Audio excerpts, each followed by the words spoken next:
Afghanistan cricket ചരിത്രത്തിൽ സമാനതകളില്ലാത്ത batting വിസ്മയമായി മാറുകയാണ് ഇബ്രാഹിം സാദ്രൻ. പ്രതിഭയും ഏകാഗ്രതയും ഒത്തുചേർന്ന യുവതാരം അഫ്ഗാൻ ക്രിക്കറ്റിലെ പ്രധാന ബാറ്റിംഗ് റെക്കോർഡുകളെല്ലാം തന്റെ പേരിൽ കുറിച്ചിരിക്കുകയാണ്. ICCയുടെ 3 സുപ്രധാന ടൂർണമെന്റുകളിലും അഫ്ഗാനിസ്ഥാനായി ഏറ്റവും ഉയർന്ന റൺസ് നേടിയ താരമാരെന്ന ചോദ്യത്തിന് ഒറ്റ ഉത്തരമേ ഉള്ളൂ: ഇബ്രാഹിം സദ്രാൻ.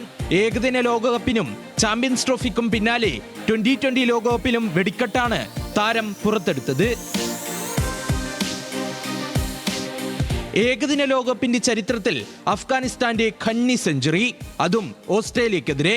2023 ലോകകപ്പിൽ മൈറ്റി ഓസീസിന്റെ ബൗളർമാരെ നാനാഭാഗത്തേക്ക് പറത്തി ഇബ്രാഹിം സദ്രാൻ. മത്സരത്തിൽ പുറത്താകാതെ 129 റൺസാണ് താരം അടിച്ചെടുത്തത്. ലോകകപ്പിൽ ഒരു അഫ്ഗാൻ താരത്തിന്റെ ഏറ്റവും ഉയർന്ന സ്കോർ എന്ന റെക്കോർഡും സ്വന്തം പേരിലാക്കി സദ്രാൻ. ലോകകപ്പിന് പിന്നാലെ ചാമ്പ്യൻസ് ട്രോഫിയിലും ഇബ്രാഹിമിന്റെ വെടിക്കെട്ട്.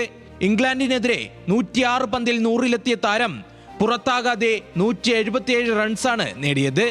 ചാമ്പ്യൻസ് ട്രോഫിയിൽ ഒരു അഫ്ഗാൻ താരത്തിന്റെ ഉയർന്ന സ്കോർ. ഇപ്പോഴിതാ കുട്ടി ക്രിക്കറ്റിന്റെ വിശ്വവേദിയിലും മിന്നും പ്രകടനവുമായി ഇബ്രാഹിം ആധിപത്യം തുടരുകയാണ്. 2020 ലോകകപ്പിന്റെ 10ാം പതിപ്പിൽ അഫ്ഗാൻ തല ഉയർത്തി മടങ്ങുമ്പോൾ അവസാന മത്സരത്തിൽ റെക്കോർഡും സ്വന്തം പേരിലാക്കിയാണ് ഇബ്രാഹിം അഫ്ഗാനിലേക്ക് വണ്ടി കയറുന്നത്. കാനഡയ്ക്കെതിരെ പുറത്താകാതെ 95 റൺസ് നേടിയതോടെ 2020 ലോകകപ്പ് ചരിത്രത്തിൽ അഫ്ഗാനിസ്ഥാന്റെ ഏറ്റവും ഉയർന്ന വ്യക്തിഗത സ്കോർ എന്ന നേട്ടമാണ് ഇബ്രാഹിം സ്വന്തമാക്കിയത്. 56 പന്തിൽ പിറന്ന വെടിക്കെട്ടിന്റെ കരുത്തിൽ 82 റൺസിന്റെ കൂറ്റൻ ജയവുമായാണ് അഫ്ഗാൻ മടങ്ങിയത്.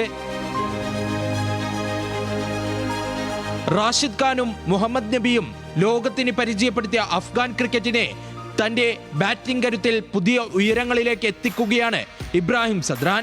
ഓരോ മത്സരത്തിലും സ്വന്തം റെക്കോർഡുകൾ തന്നെ തിരുത്തി എഴുതുകയാണ് ഇനി അഫ്ഗാന്റെ ബാറ്റിംഗ് സെൻസേഷന്റെ ലക്ഷ്യം. Sports desk, news Malayalam.